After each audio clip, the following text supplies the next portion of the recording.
মধ্যস্থতায় যুদ্ধবিরতিতে ভারত পাকিস্তান আকাশ উন্মুক্ত করল ইসলামাবাদ। সিন্ধু চুক্তিতে দিল্লি না। আওয়ামী লীগ নিষিদ্ধের দাবিতে দ্বিতীয় দিনের মতো ব্লকেড অব্যাহত, চলছে উপদেষ্টা পরিষদের জরুরি বৈঠক। দেশের জনগণ খুনি লুটেরাদের পুনর্বাসন চায় না, তারেক রহমান। চট্টগ্রামে বিএনপি তারুণ্যের সমাবেশ। জুলাই গণহত্যার বিচার নিশ্চিত করা হবে, আইন উপদেষ্টা। গঠিত হবে সত্য ও জবাবদিহিতা কমিশন।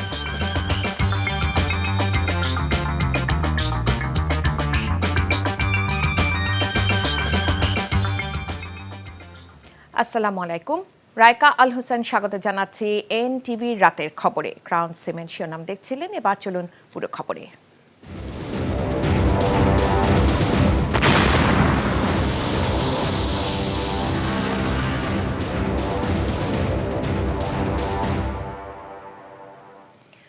যুক্তরাষ্ট্রের মধ্যস্থতায় যুদ্ধবিরতিতে সম্মত হল দুই চিরপ্রতিদ্বন্দ্বী পরমাণু শক্তিধর দেশ ভারত ও পাকিস্তান। আজ মার্কিন প্রেসিডেন্ট ডোনাল্ড ট্রাম্প একথা জানিয়ে উভয় দেশকে ধন্যবাদ জানিয়েছেন। যুদ্ধবিরতিতে সম্মতি জানিয়ে বিবৃতি দিয়েছে দিল্লি, ইসলামাবাদ উভয় পক্ষই। তবে সিন্ধু নদের পানি চুক্তি ইস্যুতে নিজের অবস্থান না বদলানোর কথা জানিয়ে দিয়েছে ভারতীয় কর্তৃপক্ষ। অন্যদিকে ভারতসহ সবার জন্য নিজেদের আকাশসীমা খুলে দেওয়ার ঘোষণা দিয়েছে পাকিস্তান। আওয়ামী লীগের রাজনীতি নিষিদ্ধের সুস্পষ্ট ঘোষণা না দেয়া পর্যন্ত শাহবাগ না ছাড়ার হুঁশিয়ারি দিয়েছেন ফ্যাসিবাদ বিরোধী জাতীয় ঐক্যের নেতারা। বিকেলে রাজধানী শাহবাগে গণজমায়েতে থেকে তারা এই ঘোষণা দেন। ফ্যাসিবাদ বিরোধী ছাত্র জনতার ঐক্য নষ্টের ষড়যন্ত্র হচ্ছে দাবি করে সবাইকে সতর্ক থাকার আহ্বান নেতাদের। নূর হোসেনের রিপোর্টে বিস্তারিত। গ্রীষ্মের তপ্ত রোদ উপেক্ষা করে আওয়ামী লীগ নিষিদ্ধ ও জুলাই বিপ্লবের ঘোষণাপত্র প্রকাশের ৩ দফা দাবিতে দিনভর শাহবাগে অবস্থান কর্মসূচি পালন ফ্যাসিবাদ বিরোধী ছাত্র জনতার। বেলা বাড়ার সঙ্গে সঙ্গে জনসমুদ্রে পরিণত হয় পুরো চত্বর।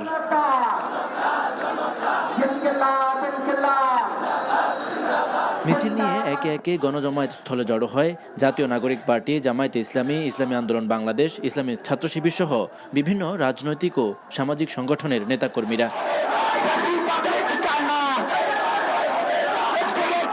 রাজনৈতিক মতভিন্নতা থাকলেও গণজমায়েতে আসা সবার কণ্ঠে ছিল আওয়ামী লীগ নিষিদ্ধের স্লোগান। বিভিন্ন রাজনৈতিক দলের নেতাকর্মীর পাশাপাশি গণজমায়েতে উপস্থিত হন জুলাই আন্দোলনে আহত ও শহীদ পরিবারের সদস্যরা।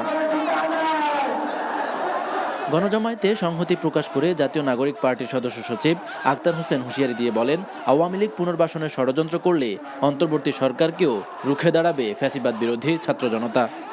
যারা আওয়ামী লীগকে বাংলাদেশে ফেরাবার চেষ্টা করবে, জুলাই জনতা তাদেরকে সর্বোচ্চ শক্তি দিয়ে রুখে দেবে ইনশাআল্লাহ।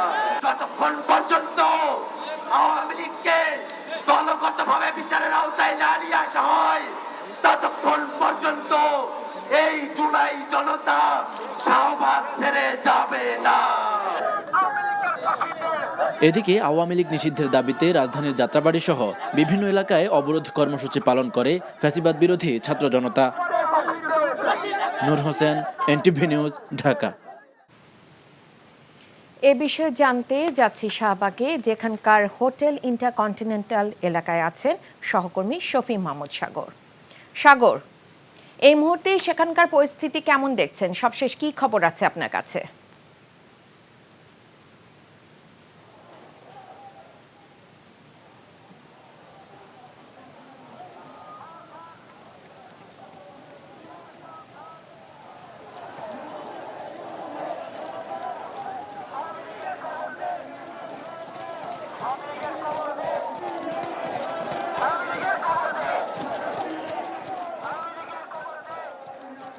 রাইকা, যদি অবস্থার কথা বলি তাহলে হোটেল ইন্টারকন্টিনেন্টের সামনে অবস্থান কর্মসূচি শুরু হচ্ছে এই মুহূর্তে, যেটি 2 ঘন্টা আগে শাহবাগে ছিল। শাহবাগ থেকে তারা ঘোষণা দিয়ে আসে যে আজকে যে যমুনাতে উপদেষ্টা পরিষদের যে বৈঠক হচ্ছে, সেই বৈঠকে যদি আশানুরূপ কোনো ঘোষণা না আসে তাহলে এই অবস্থান থেকে তারা যমুনার অভিমুখে তারা মার্চ করবে। এবং তাদের যে 3 দফা দাবি, অর্থাৎ আওয়ামী লীগকে রাজনৈতিকভাবে নিষিদ্ধকরণ এবং আওয়ামী লীগের সাথে তাদের যে অঙ্গ এবং সহযোগী সংগঠনসমূহ আছে সেইগুলোকে নিষিদ্ধ করা, এর পাশাপাশি আওয়ামী লীগকে বিচারের মুখোমুখি করা এবং একই সাথে জুলাই অভ্যুত্থানের ঘোষণাপত্র জারি করা, এই 3 দফা দাবিতে আজকে দুপুর থেকে মূলত শাহবাগে অবস্থান নেয় এনসিপি, বাংলাদেশ ইসলামী ছাত্র শিবির, ইনকিলাব মঞ্চ, ইসলামী আন্দোলন সহ যারা গণঅভ্যুত্থানের মধ্য দিয়ে উঠে আসা যে সকল রাজনৈতিক দলগুলো ছিল সেই সকল রাজনৈতিক দলের নেতাকর্মীরা।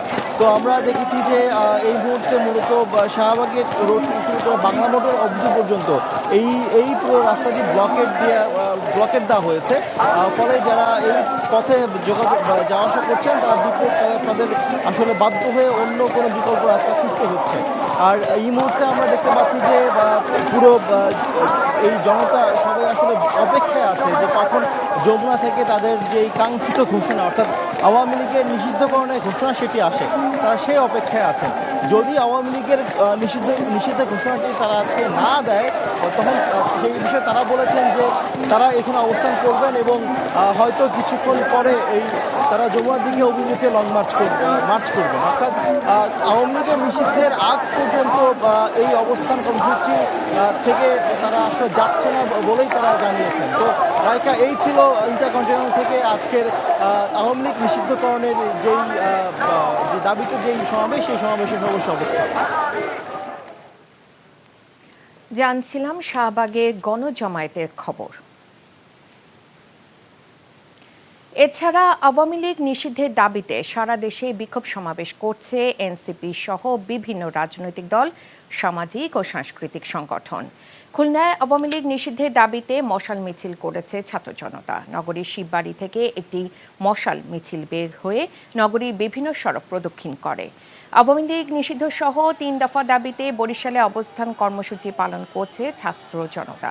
বিকেলে ঢাকা বরিশাল কুয়াকাটা মহাসড়কে অবস্থান নিয়ে সর্বস্তরে ছাত্র জনতার ব্যানারে এই কর্মসূচি পালন করা হয়। একই দাবিতে সিলেটেও আন্দোলনে নেমেছে শিক্ষার্থী সহ সর্বস্তরের মানুষ। এর আগে সকালে কিশোরগঞ্জে ঢাকা সড়ক অবরোধ করে বিক্ষোভ করেছে ছাত্র জনতা। এই সময় আওয়ামী লীগকে এখনও নিষিদ্ধ না করায় সরকারের সমালোচনা করে বিক্ষোভকারীরা ঠাকুরগাঁওয়ে আওয়ামী লীগ নিষিদ্ধ সহ 3 দফা দাবি নিয়ে মানববন্ধন ও বিক্ষোভ করেছে জাতীয় নাগরিক পার্টি। দুপুরে শহরে চৌরাস্তা মোড়ে জুলাই যোদ্ধা ও আহত নিহতদের পরিবারের ব্যানারে এই মানববন্ধন অনুষ্ঠিত হয়। আওয়ামী লীগকে নিষিদ্ধের দাবিতে মেহেরপুর শহরে ব্লকেট কর্মসূচি পালিত হচ্ছে। অন্তর্বর্তীকালীন সরকারের উপদেষ্টা পরিষদের সদস্যদের নিয়ে জরুরি বৈঠক করছেন প্রধান উপদেষ্টা ডক্টর মোহাম্মদ ইউনূস।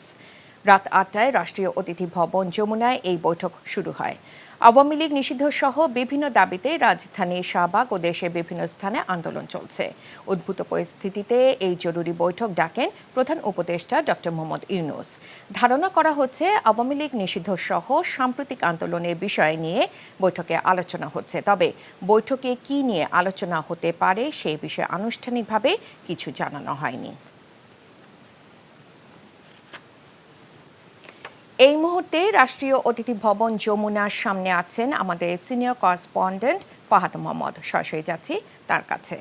ফাহাদ, উপদেষ্টা পরিষদের জরুরি বৈঠক কি শেষ হয়েছে? বৈঠকে কোন কোন বিষয় নিয়ে আলোচনা হচ্ছে কিছু কি জানতে পেরেছেন?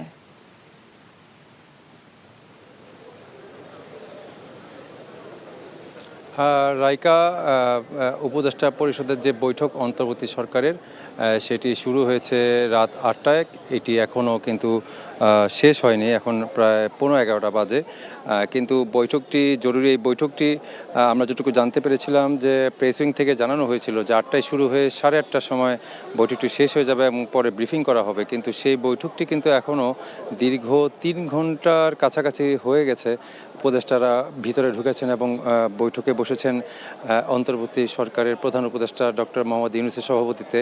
সেই বৈঠকটি এখনও চলছে এবং আপনি জানেন যে আওয়ামী লীগকে নিষিদ্ধ করার জন্য যে দাবি উঠেছে বিভিন্ন সংগঠনের পক্ষ থেকে, এনসিপি থেকে বা আরও যেসব রাজনৈতিক দল আছে, সেই রাজনৈতিক দলগুলো থেকে যে দাবি উঠেছে আওয়ামী লীগকে নিষিদ্ধ করার জন্য, যে 3 দিন ধরে শাহবাগ ব্লকেডের যে কর্মসূচি এবং সেই ব্লকেডের কর্মসূচির বিকেলে সন্ধ্যা নাগাদ এনসিপির মুখ্য সমন্বয়ক হাসনাত আবদুল্লাহ ঘোষণা দিয়েছে যে এই উপদেষ্টা পরিষদের বৈঠক থেকে যদি আওয়ামী লীগকে নিষিদ্ধ করার বিষয়ে কোনো সুনির্দিষ্ট কোনো ঘোষণা না আসে, সেক্ষেত্রে তারা কিন্তু এই রাষ্ট্রীয় অতিথি ভবন যমুনা ঘেরাওয়ার কর্মসূচি তারা জানিয়েছে।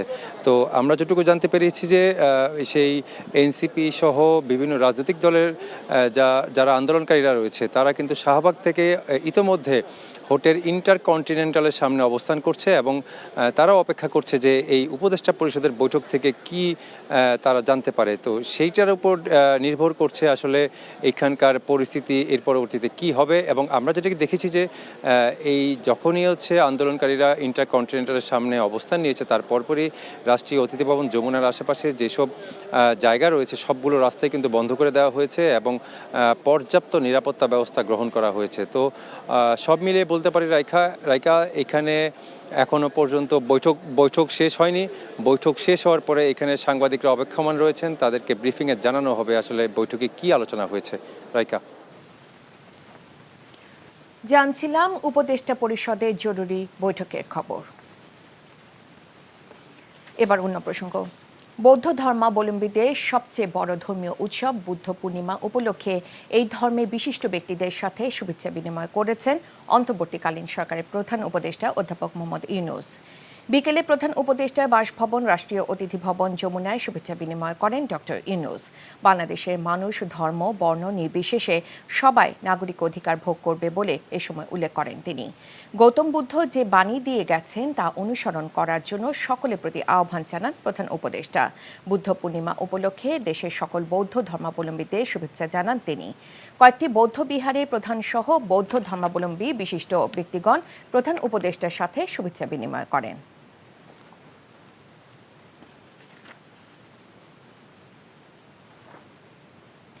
দেশে জনগণ গুম খুন লুটপাটকারী ও সংবিধান লঙ্ঘনকারীদের পুনর্বাসন চায় না বলে মন্তব্য করেছেন বিএনপির ভারপ্রাপ্ত চেয়ারম্যান তারেক রহমান।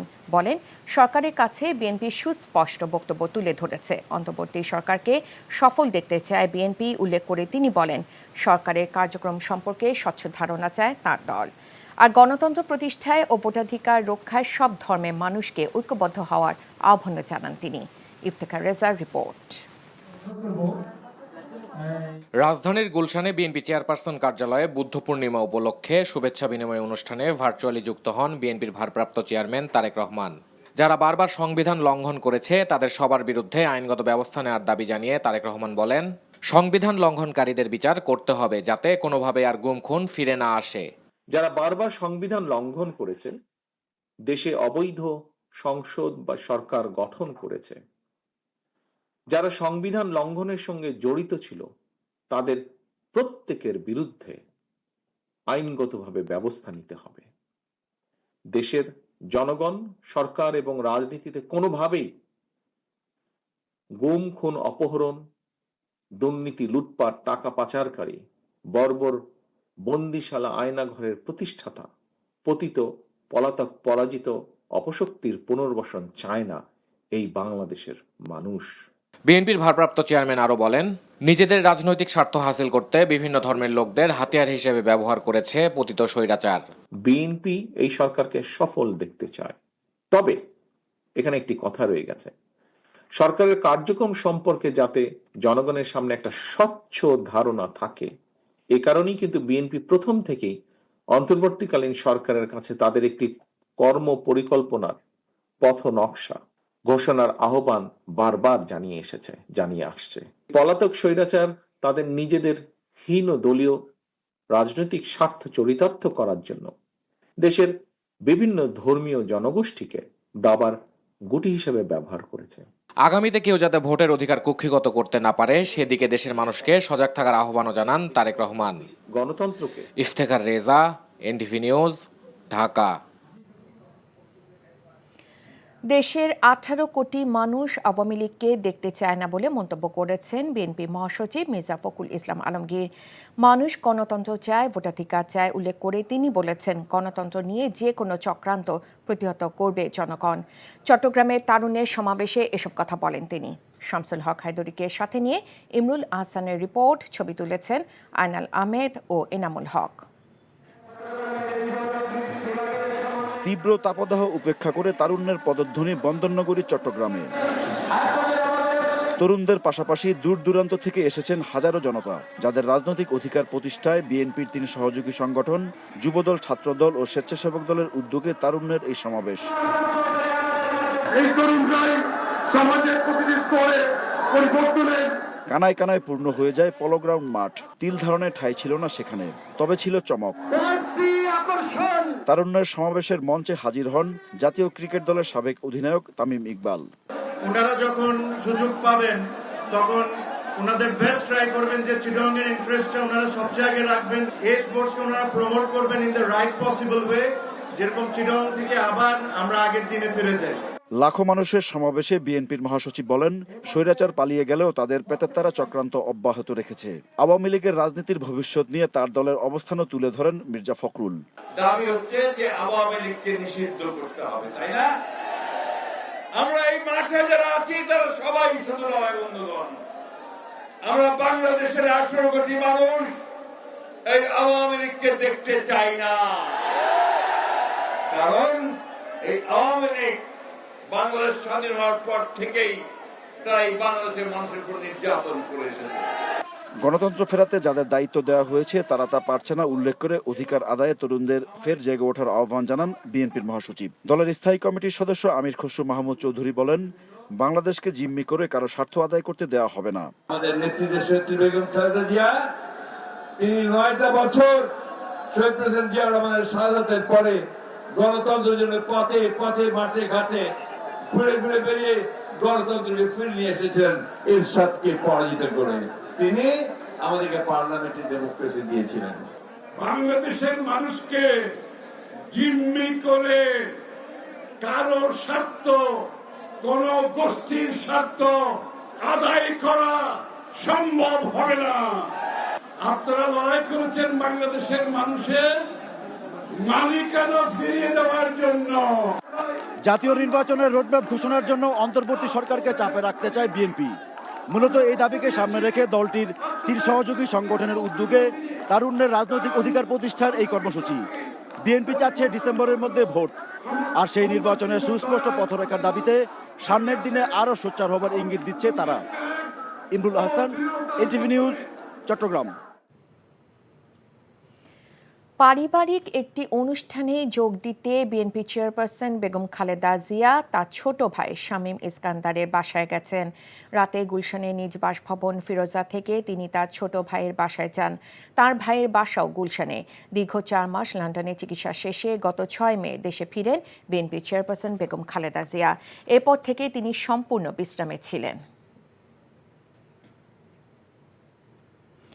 আইন উপদেষ্টা ডক্টর আসিফ নজরুল বলেছেন, জুলাই আগস্ট আন্দোলনে যারা গণহত্যার মতো জঘন্য মানবতাবিরোধী অপরাধ করেছে তাদের বিচার নিশ্চিত করা হবে। একই সাথে সত্য ও জবাবদিহিতা কমিশন গঠনের কথাও বলেন তিনি। আজ রাজধানীতে বিচার প্রশাসন প্রশিক্ষণ ইনস্টিটিউটে গুম প্রতিরোধ ও প্রতিকার অধ্যাদেশ 2025-এর দ্বিতীয় খসড়ার উপর আয়োজিত মতবিনিময় সভায় তিনি এসব কথা বলেন। আসিফ নজরুল বলেন, সবকিছু গুরুত্বের সহিত বিবেচনায় নিয়ে আইনটি শক্তিশালী করা হবে, আর সংস্কার কার্যক্রমের অংশই হবে এই আইন। মতবিনিময় সভায় কয়েকজন বক্তা গুমের বিচারে এই আইনের প্রয়োজন আছে কিনা তা নিয়ে প্রশ্ন তোলেন। এমনকি আইনে মৃত্যুদণ্ডে বিধান না রাখা এবং গুমের সংজ্ঞা স্পষ্ট করা সহ আরও কিছু পরামর্শ আসে মতবিনিময় সভা থেকে। অনন্তকাল হানাহানি করে আমাদের এই জাতির মুক্তি হবে না, আমাদের জাতীয় ঐক্য গড়ে উঠতে হবে। এবং যারা গণহত্যার মতো মানবতা বিরোধী অপরাধের মতো ঘৃণ্য অপরাধ করেছে তারা তো খুব বেশি সংখ্যক না, তো তাদের উপযুক্ত যথেষ্ট পরিমাণ শাস্তির ব্যবস্থা অবশ্যই আমাদের করতে হবে।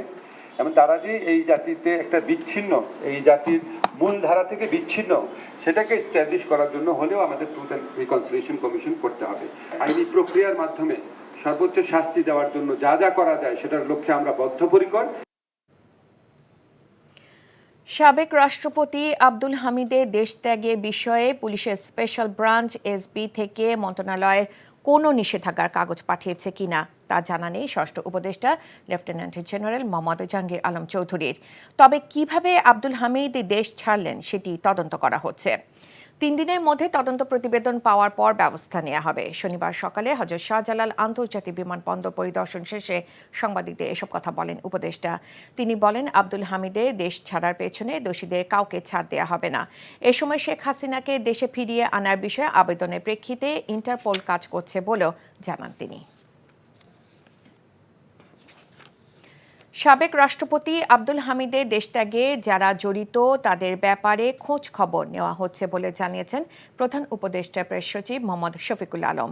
বিকেলে যশোরে কেশবপুর উপজেলা পাথুরাপল্লী উন্নয়ন মাধ্যমিক বিদ্যালয়ের প্রথম পুনর্মিলনী অনুষ্ঠানে এসব কথা বলেন তিনি। যিনি প্রেসিডেন্ট ছিলেন তাকে যে উনি যে চলে গেলেন সেই বিষয়ে যারা সত্যিকার অর্থে এই বিষয়টার সাথে জড়িত আমরা সবাইকে অ্যাকাউন্টেবল করব। ভারতের চ্যানেলগুলো আমরা অনেক দিন ধরে দেখছি যে তারা যা তা নিউজ করে, এটা কোনো মিনিমাম কোনো স্ট্যান্ডার্ড নাই।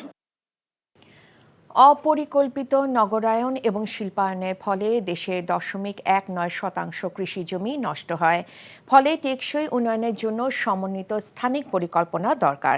বাংলাদেশ ইনস্টিটিউট অফ প্ল্যানার্স আয়োজিত ৪র্থ আন্তর্জাতিক সম্মেলনে একথা বলেন গৃহায়ন ও গণপূর্ত এবং শিল্প মন্ত্রণালয়ের উপদেষ্টা আদিলুর রহমান খান।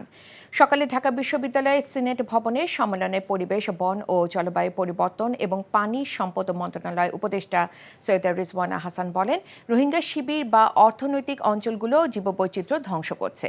তিনি আরও বলেন, অর্থনৈতিক কর্মকাণ্ডের ভারে জীববৈচিত্র্যে এখন জরাজীর্ণ অবস্থা। ফলে নদী, জলাশয় এবং জীববৈচিত্র্যকে প্রাধান্য দিয়ে উন্নয়ন কাজ করতে হবে। একই সঙ্গে তিনি দেশের প্রতিটি এলাকাকে পরিকল্পনার আওতায় আনার বিষয়ে দিক নির্দেশনা দেন। তবে এই পরিকল্পনা শুধু একটি মন্ত্রণালয়ের দায়িত্ব নয়, বরং সকল মন্ত্রণালয়কে এ ব্যাপারে সচেতন হতে হবে বলে জানান পরিবেশ উপদেষ্টা। দেশে নিট গার্মেন্টস মালিকদের সংগঠন Bangladesh knitwear manufacturers and exporters association BKMEA নির্বাচনে জয়ী হয়েছেন বর্তমান সভাপতি মোহাম্মদ হাতেমের নেতৃত্বাধীন পূর্ণাঙ্গ প্যানেল। নির্বাচনে ৩৫টি পরিচালক পদে সবগুলোতেই মোহাম্মদ হাতেমের নেতৃত্বাধীন প্রোগ্রেসিভ নিট অ্যালায়েন্স প্যানেল বিজয়ী হয়েছে। রাত ৮টায় নারায়ণগঞ্জ শহরের চাষারায় BKMEA নিজস্ব ভবনে নির্বাচনের ফলাফল আনুষ্ঠানিকভাবে ঘোষণা করেন সংগঠনের নির্বাচন কমিশনের চেয়ারম্যান শফিউল্লাহ চৌধুরী। এর আগে সকাল ৯টা থেকে ভোট গ্রহণ শুরু হয়ে চলে বিকেল ৫টা পর্যন্ত। দীর্ঘ ১ যুগ পর দিনব্যাপী উৎসবমুখর পরিবেশে ঢাকা ও নারায়ণগঞ্জে সংগঠনটি ২ কার্যালয়ে নির্বাচনের ভোট গ্রহণ অনুষ্ঠিত হয়। নির্বাচনে ৩৫টি পরিচালক পদের বিপরীতে ৩৮ জন প্রার্থী প্রতিদ্বন্দ্বিতা করলেও তাদের ৩৫ জনই একই প্যানেলে ছিলেন। প্রোগ্রেসিভ নিট অ্যালায়েন্স নামের ওই প্যানেলের প্রধান হিসেবে নেতৃত্ব দেন BKMEA বর্তমান সভাপতি মোহাম্মদ হাতেম।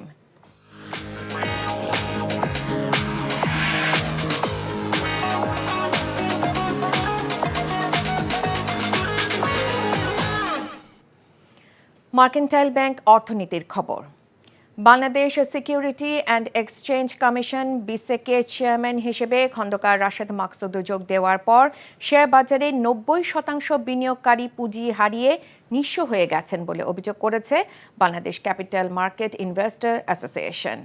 এর জন্য দ্রুত বিসেকের চেয়ারম্যানের অপসারণের দাবি জানিয়েছে সংগঠনটি। দুপুরে রাজধানী পুরানা পল্টনে ক্যাপিটাল মার্কেট জার্নালিস্ট ফোরাম মিলনায়তনে আয়োজিত সংবাদ সম্মেলনে এসব কথা বলেন সংগঠনটির নেতারা। বলেন, সোশ্যাল মিডিয়ায় প্রকাশিত জরিপে কমিশনের চেয়ারম্যান রাশেদ মাকসুদের প্রতি অনাস্থা দাঁড়িয়েছে ৯৫%-এরও বেশি। বর্তমান বিএসইসি চেয়ারম্যানের নেতৃত্বাধীন কমিশন দায়িত্ব নেওয়ার পর থেকেই বাংলাদেশের শেয়ার বাজার অব্যাহত পতন হচ্ছে, যার কারণ মাকসুদ কমিশনের অযোগ্যতা। তাই এই কমিশন অপসারণ করে একজন দক্ষ, যোগ্য ও পুঁজিবাজার বিষয়ে অভিজ্ঞতা সম্পন্ন ব্যক্তিকে বিএসইসি চেয়ারম্যান হিসেবে নিয়োগ দেওয়ার দাবি করেন তারা। জুলাই হত্যাকাণ্ডে বিচার শেষ হওয়ার আগ পর্যন্ত সন্ত্রাসবিরোধী আইনে আওয়ামী লীগকে নিষিদ্ধের সিদ্ধান্ত নিয়েছে উপদেষ্টা পরিষদ। অন্তর্বর্তীকালীন সরকারের উপদেষ্টা পরিষদের জরুরি বৈঠক শেষ ব্রিফিংয়ে এ তথ্য জানান আইন উপদেষ্টা আসিফ নজরুল। আজ শনিবার 10 মে 2025 তারিখে উপদেষ্টা পরিষদের এক বিশেষ সভা অনুষ্ঠিত হয়। সভায় আন্তর্জাতিক অপরাধ ট্রাইব্যুনাল আইনের সংশোধনী অনুমোদিত হয়েছে।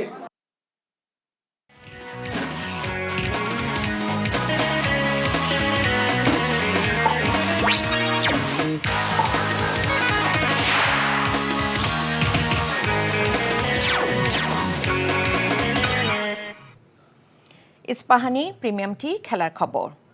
খেলোয়াড়দের নিরাপত্তাকে অগ্রাধিকার বিবেচনায় রেখে পাকিস্তানের মাটিতে খেলার সিদ্ধান্ত নেওয়া উচিত বলে মনে করেন যুব ও ক্রীড়া উপদেষ্টা। এদিকে বিসিবির সংবাদ বিজ্ঞপ্তিতে সংযুক্ত আরব আমিরাত সিরিজ নিশ্চিত করা হলেও অনিশ্চিত থাকছে পাকিস্তান সিরিজ। নিলয় মজুমদারের রিপোর্ট। মিরপুরে নিয়মিত রুটিনেই চলছে অনুশীলন, যদিও অনিশ্চয়তার মেঘ ভর করেছে উপমহাদেশের ক্রিকেট আকাশে।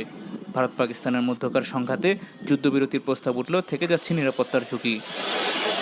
পিএসএল খেলতে যাওয়া নাহিদ রিশাদ দেশে ফিরলেও এক সংবাদ বিজ্ঞপ্তিতে বিসিবি জানিয়েছে পাকিস্তান সিরিজ নিয়ে এখনই কোনো সিদ্ধান্তের পথে হাঁটতে চায় না তারা। পাকিস্তানের মাটিতে খেলতে যাওয়ার আগে খেলোয়াড়দের নিরাপত্তাকে অগ্রাধিকার দিতে বললেন যুব ও ক্রীড়া উপদেষ্টা। বর্তমান যে পরিস্থিতি, সেই পরিস্থিতিতে কোনো প্রকার ঝুঁকি নেওয়া ঠিক হবে না। পাকিস্তান এম্বাসি থেকেও আমাদেরকে নিরাপত্তা ঝুঁকির বিষয়টি জানিয়েছে। বিসিবি চূড়ান্ত সিদ্ধান্তটা আপনাদেরকে জানাবে। অক্টোবরের আগে বিসিবি গঠনতন্ত্র সংশোধন হবে কিনা তা নিয়েও কথা বলেছেন তিনি। নির্বাচনের টেন্টেটিভ তো মনে হয় অক্টোবরে। আমরা আশা করছি যে নতুন গঠনতন্ত্রের আলোকে নির্বাচনটা করা যাবে এবং আমরা ক্রিকেট না শুধু সকল স্পোর্টসে যেটা চাচ্ছি বিকেন্দ্রীকরণ, শুধু ঢাকা কেন্দ্রিক স্পোর্টসগুলো হয়ে যাওয়ার কারণে এটা একটা ফ্যান্টাসি থিং হয়ে থাকতেছে।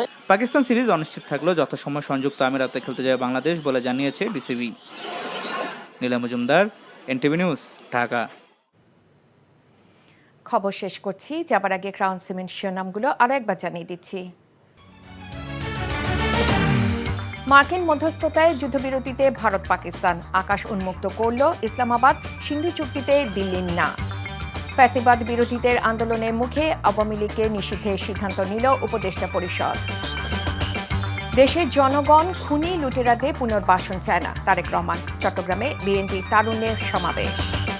জুলাই গণহত্যার বিচার নিশ্চিত করা হবে, আইন উপদেষ্টা। গঠিত হবে সত্য ও জবাবদিহিতা কমিশন। এই ছিল রাতের খবরে। এই খবরের ভিডিও সহ আপডেট জানতে ভিজিট করুন এনটিভি অনলাইন www.ntvbd.com। এছাড়াও এনটিভির জনপ্রিয় সব অনুষ্ঠান ও খবরের আপডেট জানতে ভিজিট করুন আমাদের ইউটিউব ও ভেরিফাইড ফেসবুক পেজ। রাত 1টায় মধ্যরাতের খবর দেখার আমন্ত্রণ জানিয়ে বিদায় নিচ্ছি। এতক্ষণ সাথে থাকার জন্য সবাইকে ধন্যবাদ।